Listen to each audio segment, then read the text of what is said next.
Welcome back. In this lecture I shall begin a very important topic in air conditioning, that is heating and cooling load calculations. I shall begin this lecture with a discussion on solar radiation. So, the specific objectives of this particular lecture are to introduce the need for load calculations, discuss the importance of solar radiation in air conditioning, discuss solar geometry, present methods for estimating solar radiation on any surface. At the end of the lecture you should be able to explain the importance of solar radiation in air conditioning, define and explain various terms related to solar radiation, calculate various basic and derived solar angles, and finally estimate direct, diffuse and reflected radiations on any surface. So, let me give a brief introduction. Why do we have to carry out cooling and heating load calculations? Cooling and heating load calculations are carried out so that the equipment designed or selected serves the basic purpose of air conditioning. So, this is a very important activity. From the load calculations one can estimate the capacity that will be required for various air conditioning equipment. And actually cooling and heating load calculations is a very stepwise procedure. It is a systematic stepwise procedure. You have to have certain inputs like the specifications of the building, the load pattern and all that, and from these specifications you have to calculate various energy flows across the building. Okay. For example, energy transfer to the building or energy transfer from the building, energy generated inside the building, etc. Okay. So, from these, at the end of these this stepwise procedure, what you get is the total load on the building. Okay. So, this total load on the building is required in order to estimate the capacity of the cooling or heating equipment. Okay. This is the purpose of cooling and heating load calculations. Okay. So, why do we have to bother about solar radiation in air conditioning? What is the importance of this? It is important to understand the various aspects of solar radiation because a major part of building heat gain is due to solar radiation. So, in order to estimate cooling and heating loads, one has to take solar radiation into account. And second reason is that by proper design it is possible to harness solar energy beneficially, thereby reduce the cost of air conditioning system. This is very important reason also. And the third reason is that in certain instances it is possible to devise cooling and heating systems that run only on solar energy. Okay, so this is a very important. This is very important as far as energy conservation is concerned, because it is possible in some cases where you can have a cooling system. For example, using an absorption deficient system, you can devise an air conditioning system which runs only on solar energy. Okay, so it does not require any other energy input. So, this is very beneficial as far as certain remote areas are concerned. It is also very good from energy point of view and also from environment point of view, because solar energy, as you know, is renewable and it is very non-polluting. Okay, so you have to understand the solar radiation properly so that you can use it properly to reduce the load on the equipment, the load on the heating and cooling, so that you can go for a smaller equipment which will reduce the initial and running costs, and you can also design systems which use solar energy. Okay. First, let me give a very brief introduction to solar radiation.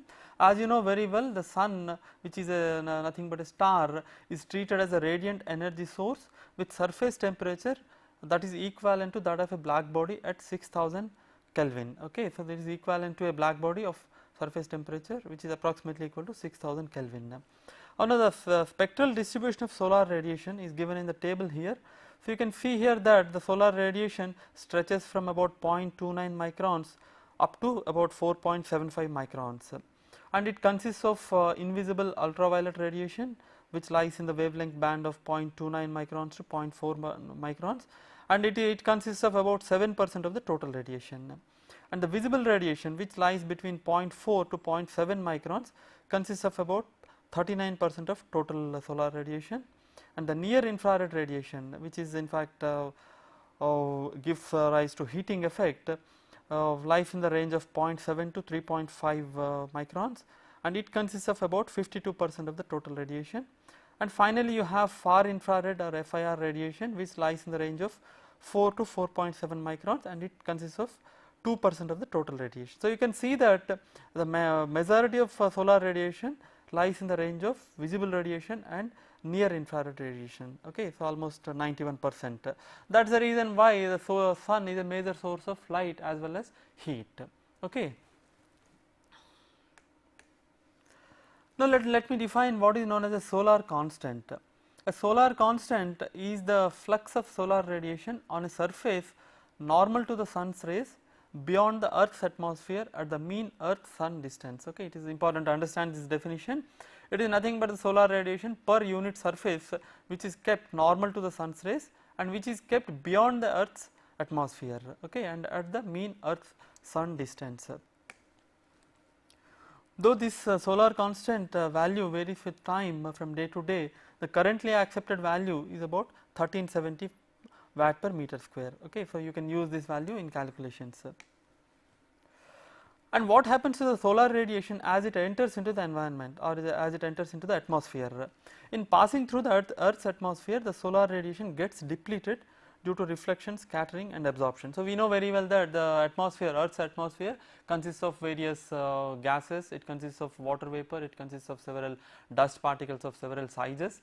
Okay, so atmosphere consists of all these things. So, as the solar radiation enters the atmosphere and as it passes through the atmosphere, it gets reflected, it gets absorbed, it gets diffracted. Okay, so it undergoes all these processes as it passes through the Earth's atmosphere.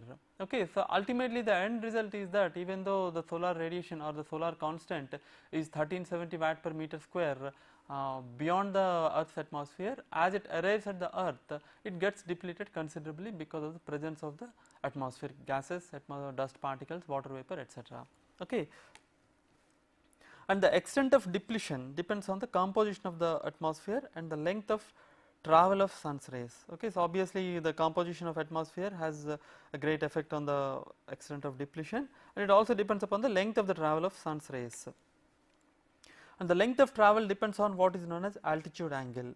So, I will define this altitude angle a little later. Now, let us briefly look at Sun Earth relationship.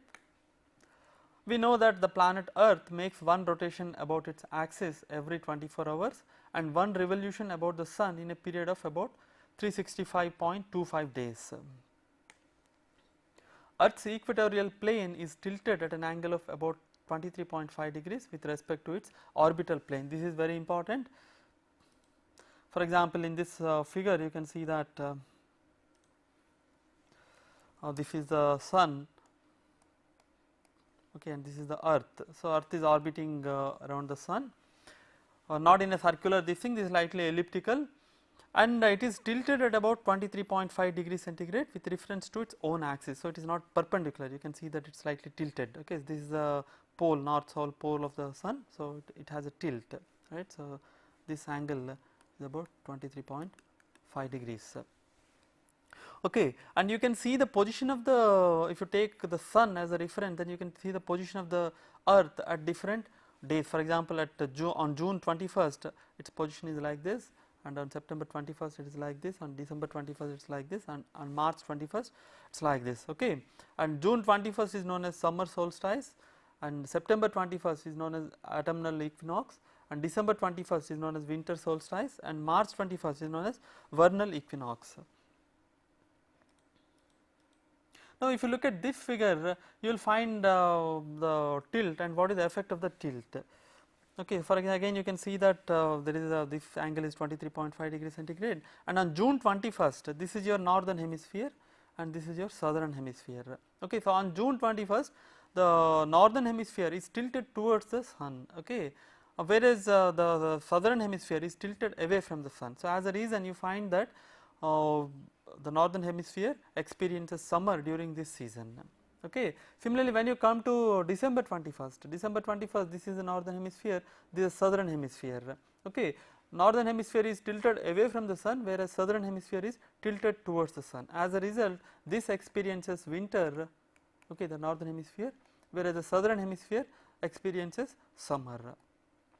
Okay. So, the seasonal variations are mainly because of the tilt angle. Okay.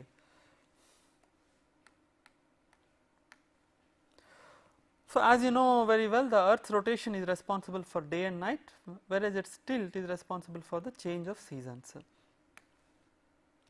Since the distance between Earth and Sun is very large, for all practical purposes, it can be considered that the Sun's rays are parallel to each other when they reach the Earth. Okay, so the distance is about 93 million kilometers, so it is very large. So, you can consider the Sun's rays to be parallel when they reach the Earth. Now, we are interested in the solar radiation striking a surface as far as the air conditioning load calculations are concerned. So, let us see how to calculate this. The rate at which solar radiation is striking a surface per unit area of the surface is called as the total solar irradiation on the surface, and the total solar irradiation on the surface is given by this equation: I subscript I theta is equal to I subscript dn cos theta plus I subscript small d theta plus I subscript r theta.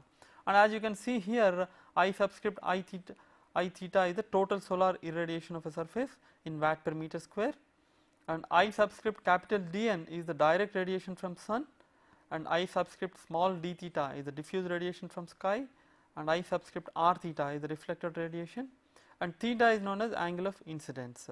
Okay. So, you can see that the total radiation incident on any surface consists of basically three parts. One is because of the direct radiation, the second part is because of the diffuse radiation from the sky, and the third part is because of the reflected radiation, okay, from the ground and from the surrounding surfaces. On a cloudless day, that means when the sky is cloudless, you find that the contribution of the direct radiation is about 85%. So, of the total radiation. So, the contribution of diffuse and reflected radiation is quite small on a clear day, okay, whereas on a cloudy day you find that the importance of or the contribution of diffuse radiation increases, whereas the contribution of direct radiation reduces. Okay. Now, what is the angle of incidence? How is it defined? You can see that the angle of incidence is nothing but the this is the sun's rays, okay, this is your sun ray, okay, and this is the surface on earth, you can see here, and this is a normal to the surface. Okay. So, the incident angle is theta, theta is nothing but the angle between the sun ray and the normal to the surface. Okay. So, this is this angle, right.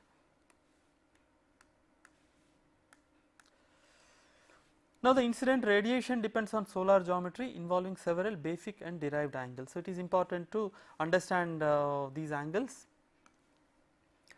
And what are the basic solar angles? The basic solar angles are, the first one is what is known as latitude, and the latitude indicates the location on earth. So, what is this latitude?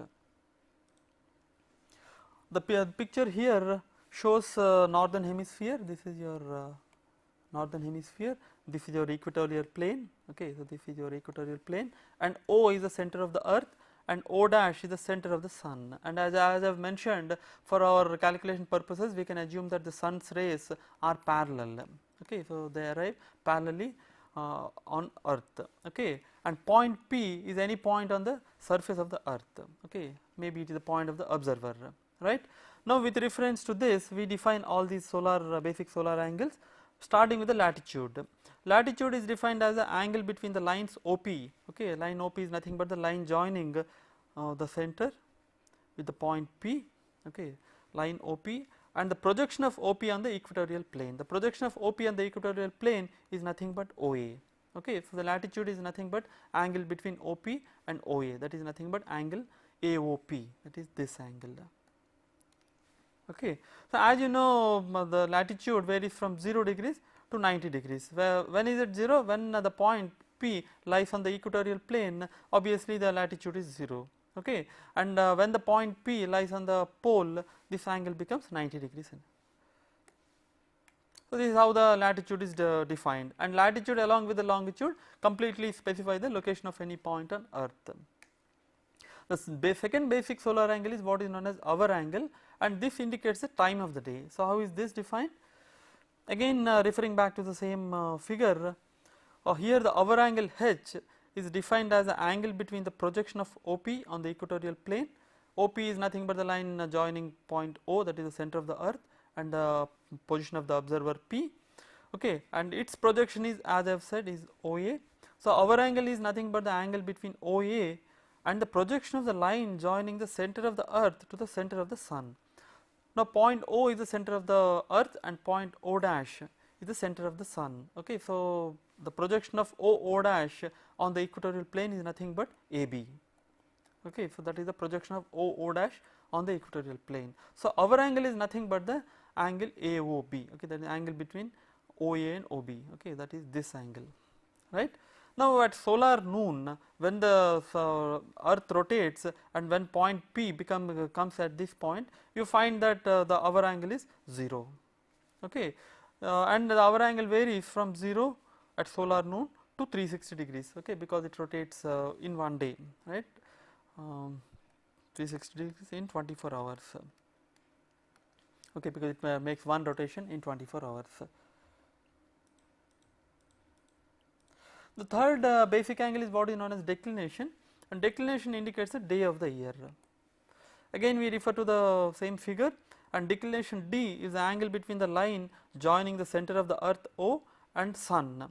Okay, that is nothing but the line O dash and its projection on the equatorial plane. The projection of line O dash on equatorial plane, as I have already discussed, is OB. Okay, so declination is nothing but angle between OB and O dash, that is nothing but angle D. Okay, and since this angle, that means earth is tilted 23.5 degrees. Okay, you have an angle of tilt of 23.5 degrees. You find that for northern hemisphere the declination varies from plus 23.5 degrees on June 21st to minus 23.5 degrees on December 1st, and this will be exactly reverse for the southern hemisphere. Okay, this will be clear with the help of this picture. As I said, this is the orbital motion of earth around the sun, and this is the summer solstice, that is on June 21st. On June 21st, as I said, for northern hemisphere your angle of declination is plus 23.5 degrees, and on September 21st and on March 21st, that means at the two equinoxes the declination is 0 degrees. Okay, and on December 21st, that means on winter solstice, you find that the declination D is minus 23.5 degrees. Okay, this, as I said, remember that this is for northern hemisphere. This will be very clear if you look at this picture. For example, take just summer solstice and winter solstice, that is June 21st and December 21st. This is the equatorial plane of the earth. Okay, and since this angle is 23.5, this angle is tilted as 23.5, the declination is nothing but this angle. Okay, so this is also 23.5 degrees. Okay, so by convention we take this as plus 23.5 degrees centigrade, and on winter this is your equatorial plane and this is your angle of declination. Okay, the line joining point O and this and its projection on equator. Okay, so this angle is minus 23.5 on December 21st. Okay, so it varies from plus 23.5 to minus 23.5 through 0 degrees, and it is 0 degrees at the two equinoxes.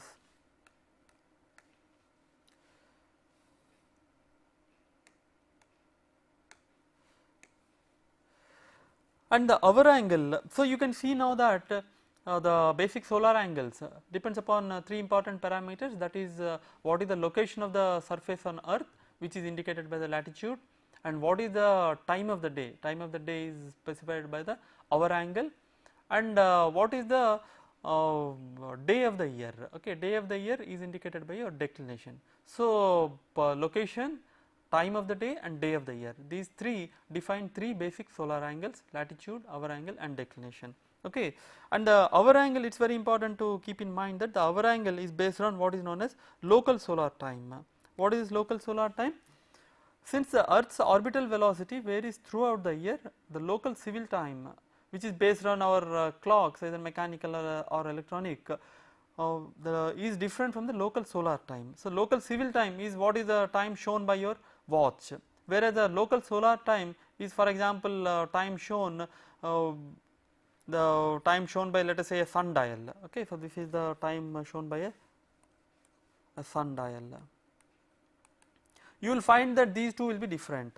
Okay, they are not exactly equal, and the difference between the local civil time and the local solar time is what is known as equation of time, or EOT.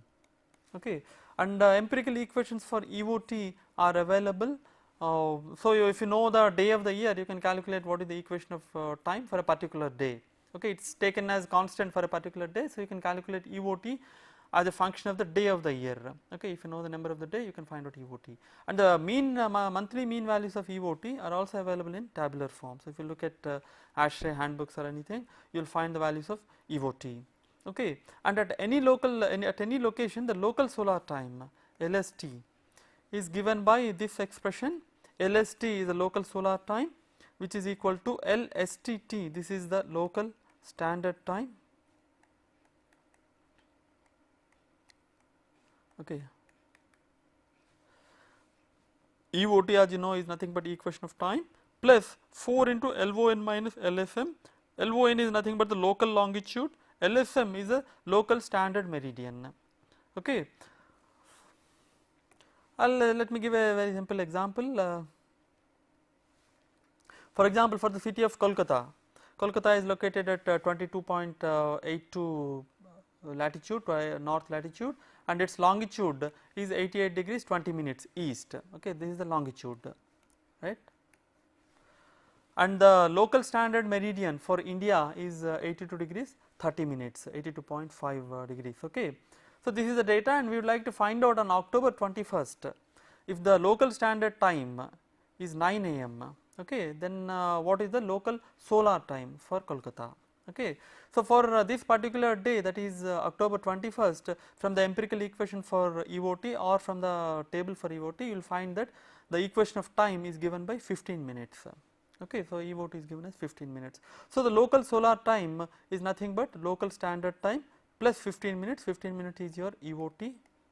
Okay, plus this is the correction for longitude variation between the LSM and LON. Okay, so our local longitude is 88.33 degrees, whereas the local standard meridian is 82.5 degrees. Okay, so this is the correction for that.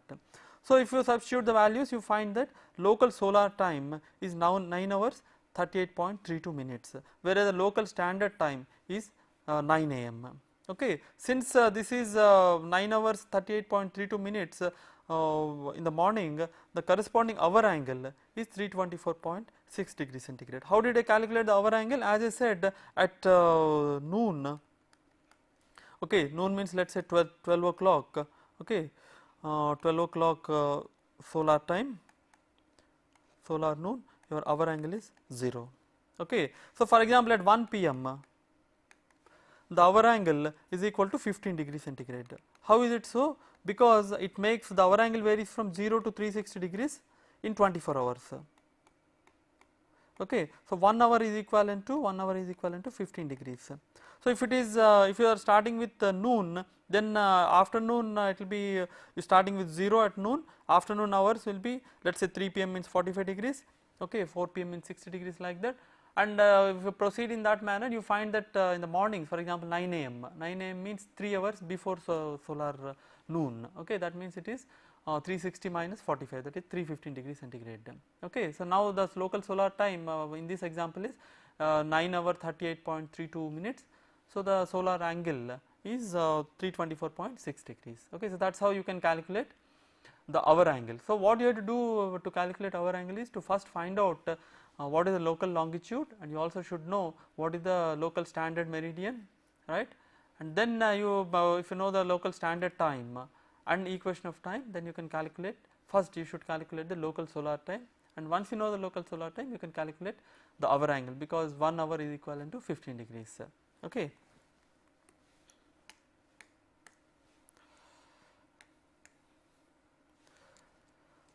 Okay, so the hour angle, as I said, is based on local solar time, and the declination varies in an approximately sinusoidal fashion. I have mentioned that the declination varies from plus 23.5 degrees to minus 23.5 degrees, and the variation is almost sinusoidal. Okay, so you can fit in an empirical equation.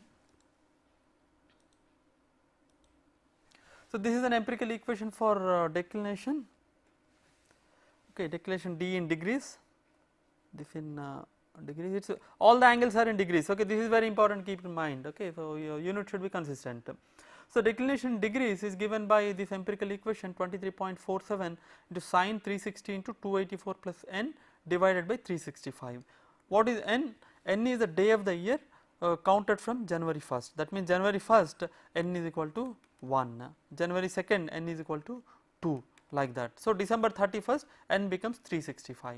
Okay. So, if you know the day of the year, you can easily calculate the declination using this equation. Okay. And from this equation you will find that on June 21st, okay, on June 21st you find that declination D is approximately equal to 23.5 degrees, and on December 21st, okay, this is equal to minus 23.5 degrees. Okay. For example, I want to calculate the declination for March 6th. Okay. March 6th happens to be the 65th day of the year, that means n is 65. So, all that you have to do is substitute the value of n here.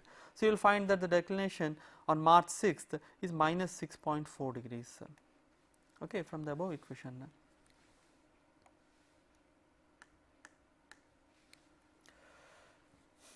Okay, so these are the basic solar angles. Now, let us look at derived solar angles. In addition to the basic solar angles, several other angles required for solar radiation calculations are derived. First one is what is known as altitude angle. So, let us see what is this altitude angle. Okay, let me explain this figure. Let us say that this is an horizontal plane. Okay, so this is the point P is the position of the observer, okay, and let this be the north and south sides, and this is the west and east sides. Okay, so you have north, south, east, west, right, and this is the path of the apparent sun path. That means this is the path of the sun as it appears to the observer who is located at point P. So, as you can see that sun rises at this point. Okay, sun rises in the east and follows this path. This is for a particular day. Okay, this path is not constant; it varies again from day to day. So, for a particular day, let us say that this is the sun path. So, it rises in the east and it sets in the west. Okay. Now, with reference to this figure, what is the altitude angle? Altitude angle is given by beta. Beta is the angle between sun's rays and its projection on a horizontal plane. So, this is your sun ray, this is your sun, and this is the sun ray. So, beta is nothing but the angle between this sun ray and its projection on the horizontal plane. The projection of the sun's ray on horizontal plane is this. Okay. So, altitude angle is nothing but this angle, that is beta. Okay. So, as you can see that beta is 0 at sunrise. Okay. So, at this point the sun ray, the direction of the sun ray and its projection coincide. So, beta will be 0. Similarly, beta will be 0 at sunset. Okay. So, at these 2 points beta will remain 0 and it reaches maximum at solar noon. Okay. In fact, that is the definition of solar noon. At solar noon you will find that the altitude angle is maximum. So, this is the first angle. The second angle is what is known as zenith angle. So, zenith angle, I am sorry, this should have been psi, this is okay. Zenith angle is given by this symbol, is the angle between sun's rays and the surface normal. Okay, sun rays, as again I said, this is the sun ray, and the normal to the surface at point P is this. Okay, so the zenith angle is nothing but this angle. Okay, so this is the zenith angle. Obviously, zenith angle plus altitude angle should be equal to 90 degrees. Okay, so this angle is equal to 90 degrees. That means the zenith angle is equal to 90 minus beta. So, if you know the altitude angle, you can find out the zenith angle easily.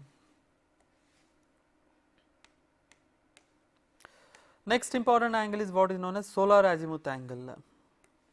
Again we refer to the same figure, and the solar azimuth angle gamma is the angle between the north and the projection of sun's rays onto the horizontal plane.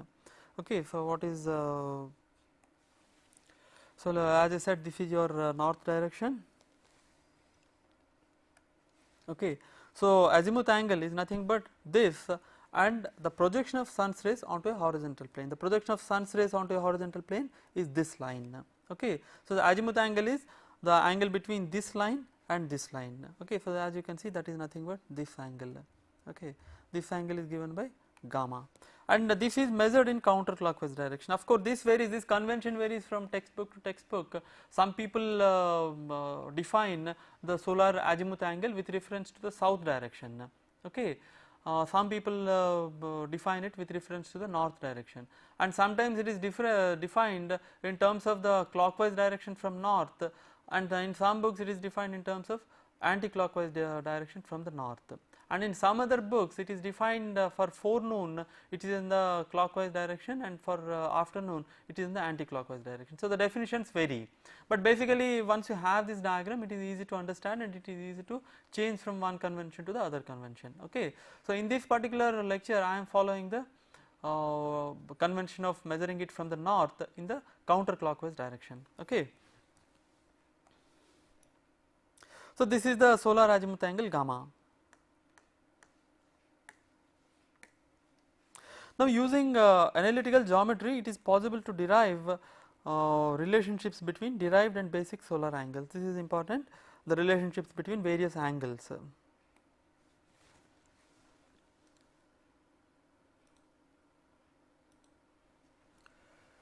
Okay, so altitude angle beta. So, beta, it can be shown that beta, the altitude angle beta is equal to cos L multiplied by cos H multiplied by cos D plus sin L multiplied by sin D, where L, as I have already discussed, is latitude,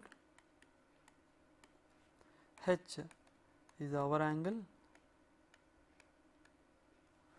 and your D is declination. Okay. So, you can see that the altitude angle is simply related to the basic solar angles of latitude, hour angle and declination. That means, the altitude angle depends upon the day of the year, time of the day and the location of the point. Okay. And as we know, at solar noon the hour angle is 0, that means cos H is equal to 0, right. So, when H is equal to 0, as you know, cos H is 1. Okay. Then you find that the altitude angle is maximum and that value is given by beta max. Beta max is simply equal to pi by 2 minus L minus D. Okay. This is your absolute value of L minus D, where L is the latitude and D is the declination. Okay. So, once you know the latitude and declination, you can calculate what is the maximum altitude angle on any given day. For example, for Kolkata, again take the example of Kolkata. For Kolkata, the latitude is 22 degrees 82 minutes north, and I want to find out what is the maximum altitude angle on June 21st. Okay. And as we know, on June 21st the declination D is 23.5 degrees. Okay. So, beta max is nothing but pi by 2 minus 22.82 minus 23.5. Okay, you have to take the absolute value of that, then you will find that this is equal to 89.3 degrees. Okay, this is the maximum altitude angle, is almost close to 90 degrees. Okay, on June 21st for Kolkata, and you can see that the beta max is equal to 90 degrees when L becomes D. Okay. So, D, as we know, is that means when the latitude becomes equal to declination, the beta max becomes 90 degrees. Okay. Next, there is another important information that you can get from this equation, that is that at sunrise and sunset we know that the altitude angle beta is 0. Okay. So, beta is 0 at sunrise and sunset, as I have already explained to you. So, we can find out what is the time of sunrise and sunset using this equation. Okay. How? If you substitute value for beta as 0 here, you can find out the hour angle at which sun rises and sun sets. Okay. And that hour angle is given by this expression. This is derived from this equation. Okay. This is derived from this equation by taking beta is equal to 0. So, H naught is the hour angle at which the sun rises or sun sets. So, that is given by cos inverse minus tan L into tan D, where L, as you know, is the latitude and D is the declination. Okay. Let me give a small example. For example, I would like to find out the sunrise, sunset and total sunshine hours at IIT Kharagpur on September 9th. Okay. So, I would like to find out at what time the sun rises and the sun sets and what is the total sunshine hour, that means how many hours the sunshine is available at this particular location, which has a latitude of 22 degrees. Okay. That means L is equal to 22 degrees north. Okay. So, first as you have seen, H naught from the earlier this thing is tan okay. So, as you can see from this expression, H naught is cos inverse tan L into tan D. So, we have to find out what is the latitude and we have to find out what is the declination. Latitude is given as 22 degrees. So, I have to find out the declination on this particular day, September 9th. So, all that I need to know is what is the number of the day. So, if you start counting from January 1st, you will find that September 9th happens to be the 252nd day of the year. So, n is equal to 252. So, if you substitute n is 252 in the expression for declination, you find that the declination angle is equal to 4.62 degrees. Okay. So, if you substitute 4.62 degrees in this expression, you find that the hour angle at sunrise and sunset is equal to 91.87 degrees. Okay. Since each 15 degrees is equal to 1 hour, 91.87 degrees is equal to 6 hours and 8 minutes. Okay.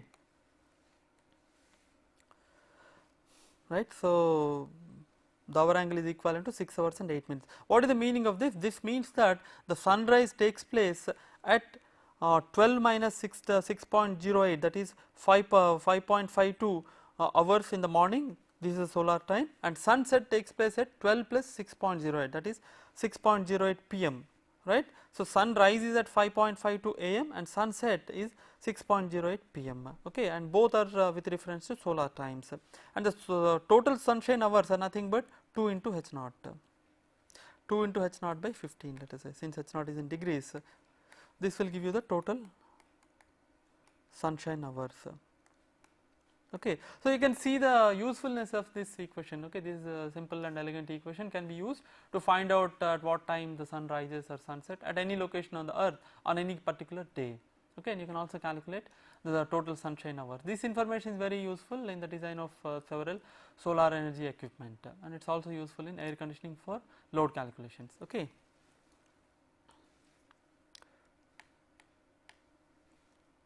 So, this is the relationship between altitude angle and the basic angles and the usefulness of this equation. Now, let us look at the other equation, that is the equation for solar azimuth angle in terms of the basic angles. So, solar azimuth angle, this as I have mentioned is as measured from north in a counterclockwise direction, right. So, that is if you take that convention, then this is given by gamma is equal to cos inverse cos L into sin D minus cos D into cos H into sin L divided by cos beta. As you know, again L is the latitude, D is the declination, H is the hour angle and beta is the altitude angle. Okay. So, this is defined in terms of, again that means this is again a function of the basic angles only, because beta is a function of basic angles L, D and H, right. So, this you also have an alternate expression, this is also equal to sin inverse cos D into sin H by cos beta. These two expressions are equal, so that you can easily prove by using your trigonometric relations. Okay, so this is the relationship between solar azimuth and other angles. And one important thing to note here is that solar noon, that means when H is equal to 0, gamma is 180 degrees, for L is greater than D, that means when the latitude angle is greater than the declination angle, then we have to take gamma as 180 degrees, and gamma should be taken as 0 degrees for L is less than D. Okay. So, this you must keep in mind. Okay. So, only for solar noon you have to keep this information, and gamma is not defined for L is equal to D at solar noon from this equation. Okay.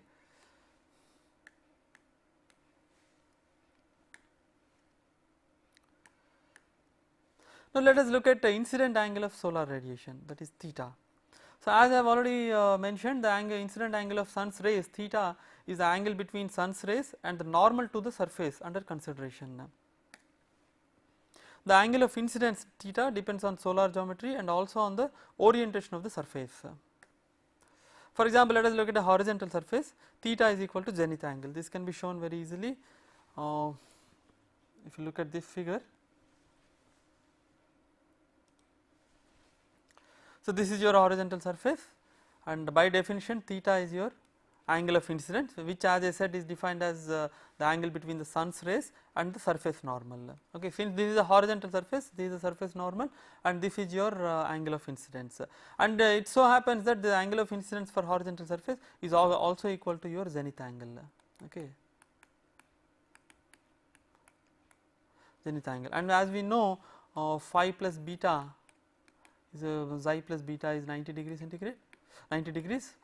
So, theta is equal to pi by 2 minus beta.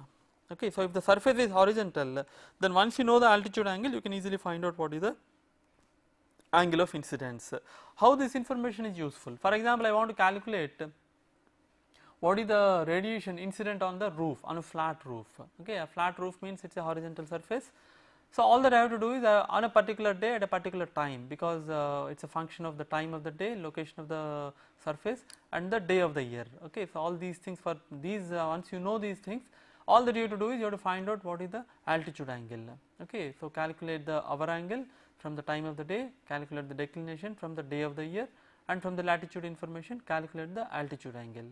Okay. Once you know the altitude angle, the angle of incidence is nothing but 90 minus altitude angle. So, you can straight away get the angle of incidence for a horizontal roof. Okay. Now, let us look at vertical surface. The calculation of angle of incidence for a vertical surface is a little more complicated compared to a horizontal surface, because here, in addition to the solar geometry, we also have to consider the direction the surface is facing, whether it is facing east side or west side or south side. These things will come into picture. Okay. Let me explain that with the help of this picture. Okay. So, in this picture, this is the shaded surface, is the wall, okay, or surface under consideration. Okay. I want to find out what is the radiation incident on this particular surface, okay, which is shaded in red, right, and this is your south and north direction, okay, and the wall is arbitrarily oriented, right. So, this is north and south, this is your east and west directions, and let us say that at a particular point on a particular day, the sun is at this position, and this is your horizontal plane. Okay. And this line is nothing but the projection of sun's rays, these are the sun's rays onto a horizontal plane. So, this is 90 degrees. So, that from definition we know that this angle is beta, okay, which is nothing but the angle between the sun's rays and its projection on the horizontal plane. Okay. So, we have already defined that angle beta, and we also have defined the incident angle. Incident angle is nothing but the normal to the surface, this is your normal to the surface, okay, and the sun's rays, that means this angle. So, we have defined these two angles already, that is beta and theta, okay. And we have also defined solar azimuth angle gamma, which is nothing but the angle between north and the projection of sun's rays on a horizontal plane, that is this angle. So, these three angles have already been defined. So, I introduce here two new angles, that is one is what is known as wall solar azimuth angle alpha, and the other angle is surface azimuth angle zeta. Okay. So, first let us look at wall solar azimuth angle alpha. Wall solar azimuth angle alpha is defined as the angle between the normal to the wall, that means this line, this thick line, and the projection of sun's rays onto a horizontal plane. The projection of sun's rays onto a horizontal plane is this. Okay. So, alpha, which is called as wall solar azimuth angle, is nothing but this angle, that is the angle between the normal and the projection of sun's rays onto a horizontal plane. So, that is alpha. And I said we have also defined another angle called zeta, that is what is known as surface azimuth angle zeta. Okay. So, surface azimuth angle zeta is nothing but this. This is defined as the angle between the normal, that means this line, this thick line, normal to the wall, and the south. South is this. Okay. So, for this particular picture, the picture I have taken in this, this is your zeta. Okay. If the normal is somewhere here, let us say, then the zeta becomes this. That means zeta is always defined with reference to the south direction and the normal to the surface. Okay. The normal to the surface obviously depends upon the orientation of the surface and the direction in which the surface is facing. Okay. And the convention here is that it is taken as positive for west of south, that means for all these directions, this is the south. So, on all these directions you take zeta as positive. Okay. That means zeta varies from 0 degrees when it the normal coincides with the south to 180 degrees when it coincides with the north. Okay. That means for this one it is 180 degrees. and in this direction, if it is facing in this direction, it varies from again 0 to 180 degrees through a negative this thing. That means this become, for example, if you take east, east is minus 90 degrees, okay, whereas west is plus 90 degrees.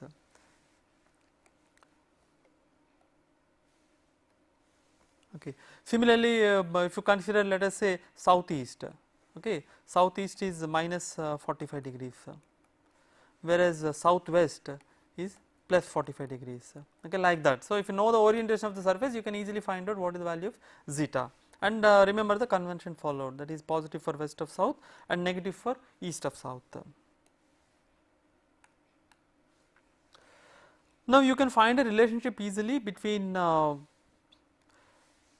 alpha, that is surface solar azimuth or wall solar azimuth angle alpha, and the solar azimuth angle gamma, and surface azimuth angle zeta.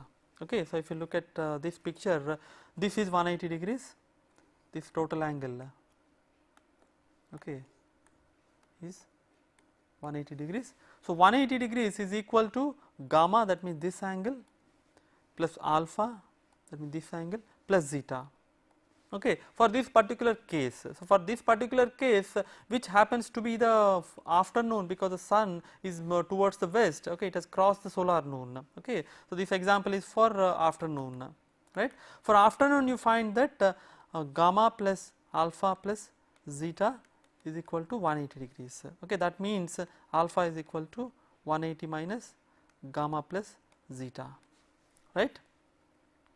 Now, for forenoon, the sun will be on this side towards the south, okay, sun will be somewhere on this side. Then you will find that gamma is equal to 180 plus alpha plus zeta. Okay. In such case, you will find that alpha is given by 180 minus gamma plus zeta into minus 1. Okay. So, that is why I have given this equation.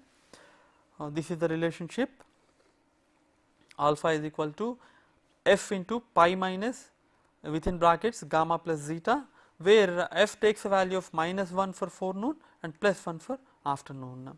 Okay.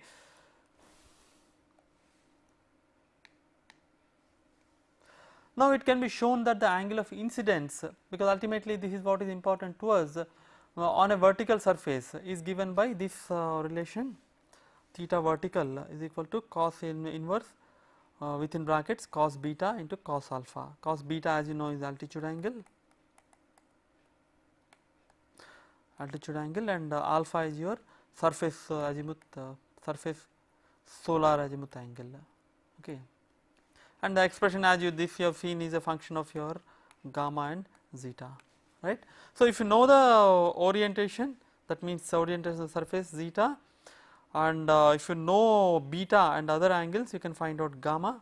So, from gamma and zeta you can find out alpha, and from your basic latitude, hour angle and declination, you can find out beta, and from this information you can find out what is the angle of incidence on a vertical surface, theta vertical.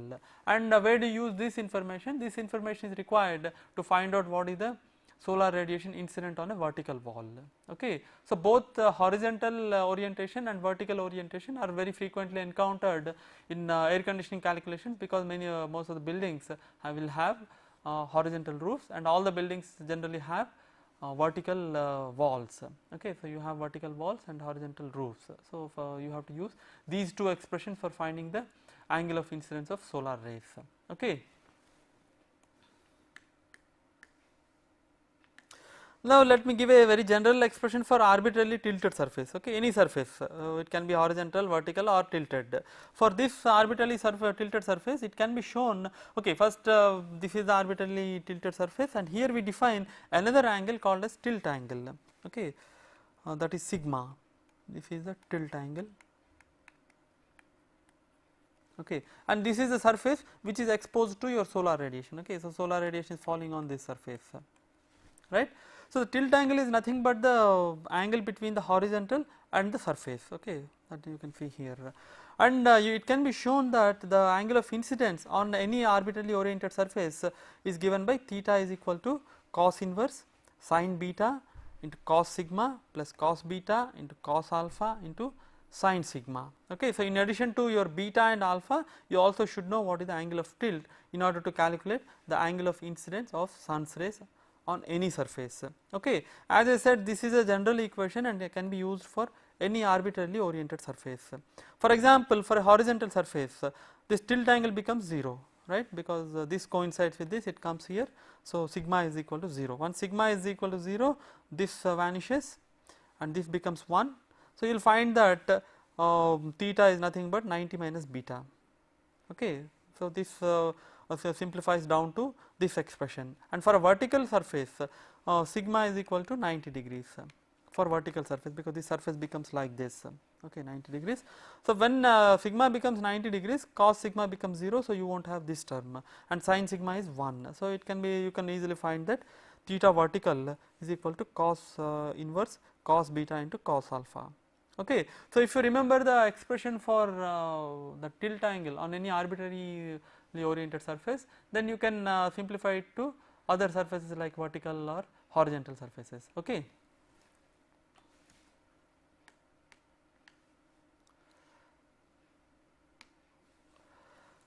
Okay, so calculation of angle of incidence is one major part of solar radiation calculations. Okay, so once you calculate that is required because you want to calculate what is the radiation incident on a surface. But in addition to the, if you remember your earlier expression, in addition to the angle of incidence, we also have to find out what is the direct radiation, what is the diffuse radiation, and what is the reflected radiation. Several models are available, several solar radiation models, using which you can find out direct, diffuse and reflected radiations. In air conditioning calculations, normally we use what is known as an Ashrae model. This is the model suggested by Ashrae, based on their data, okay, the data collected by Ashrae, and they have fitted empirical equations to their data, and they have suggested certain correlations for estimating these radiations. Okay. So, this is a very popularly used model as far as air conditioning calculations are concerned. Okay. So, in this lecture I will discuss Ashrae model. So, first let us look at direct radiation. Direct radiation from sun is given by I subscript capital Dn, that is equal to A into exponential within brackets minus B by sin beta, and the units are watt per meter square. Here A is what is known as apparent solar irradiation, and it takes a value of 1230 watt per meter square for the months of December and January. That means basically for winter, in winter A takes a value of 1230 watt per meter square, whereas during summer, that means during say May, June, July, A takes a value of about 1080 watt per meter square. Okay. So, if you want to do the solar radiation calculations for winter, you can take a value of 1230 for A, whereas for summer you can take a value of 1080, and the constant B is known as atmospheric extinction coefficient, and it takes a value of 0.14 in winter and 0.21 in summer. So, if you know the values of A and B, then you can calculate direct radiation. Of course, you also have to know the altitude angle beta, okay, because here sin beta is there. So, beta is the altitude angle. So, from the knowledge of altitude angle and A and B, you can calculate the direct radiation on a surface, and the values of A and B are available in tabular form. When Ashrae gives the values of A and B for each month, and they calculated this for 21st day of each month, and these values are tabulated and they are available in Ashrae handbooks. Okay. Next comes your diffuse radiation from sky. Diffuse radiation is I subscript D, and according to the Ashrae model, the diffuse radiation from a cloudless sky is given by ID. They relate this to the direct radiation and what is known as an angle factor. So, ID is equal to C multiplied by I subscript Dn multiplied by F subscript Ws, where C is a constant and it can be taken as 0.135 for midsummer and 0.058 for winter. Okay. And F subscript Ws is called as view factor or configuration factor, and this is nothing but the fraction of diffuse radiation incident on the surface. Here I would like to tell one thing. This Ashrae model assumes that the sky is cloudless. Okay, that means the calculations are strictly valid for a cloudless sky. This assumption is required because this model is based on the assumption that the diffuse radiation arrives at the surface uniformly. Okay, so it arrives at the surface uniformly. This is valid only when the sky is cloudless. If the clouds are there in the sky, then diffuse radiation will not be uniform. Okay. And this factor, as I said, the view factor is nothing but the fraction of diffuse radiation incident on the surface, and it can be very easily shown that F subscript Ws, that is the view factor, is equal to 1 plus cos sigma by 2, where sigma is the tilt angle defined earlier. So, for a horizontal surface the tilt angle is 0, so the view factor is equal to 1, that means it sees all the radiation, it receives all the diffuse radiation. Whereas for a vertical surface sigma is equal to 90 degrees, so cos sigma becomes 0 and the view factor becomes 0.5, that means the vertical wall receives only 50% of the diffuse radiation from the sky, whereas the horizontal surface receives all the radiation from the diffuse radiation from the sky. Okay. And the values of C are again available in tabular form. Finally, we have this reflected short wave radiation from the ground or from the surrounding surfaces. The amount of solar radiation reflected from the ground onto a surface is given by IR is equal to IDN plus ID. This is nothing but direct radiation plus diffuse radiation multiplied by rho z multiplied by F subscript Wz, where rho z is the reflectivity of the ground, which depends upon the surface nature of the ground or a horizontal surface, and F subscript Wz is what is known as view factor or configuration factor from ground to the surface. Okay. Again, by definition this view factor is nothing but how much fraction or what fraction of the reflected radiation is received by the surface. Okay. If the surface does not receive any of the reflected radiation, then its view factor is 0. If it receives all the radiation, then its view factor is 1, right. And it can be easily shown that Fwz is equal to 1 minus cos sigma by 2, where sigma is equal to tilt angle, as you know, and for a horizontal surface facing upwards sigma is equal to 0. Okay. So, sigma is 0 means your view factor is 0, whereas for a vertical surface sigma is equal to 90 degrees, that means view factor is 0.5. Okay.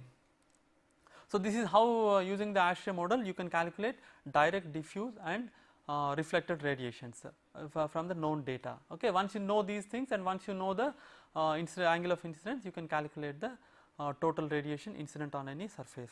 Okay. So, at this point I conclude this lecture, and I will give an example on how to calculate the radiation in the next lecture. Thank you.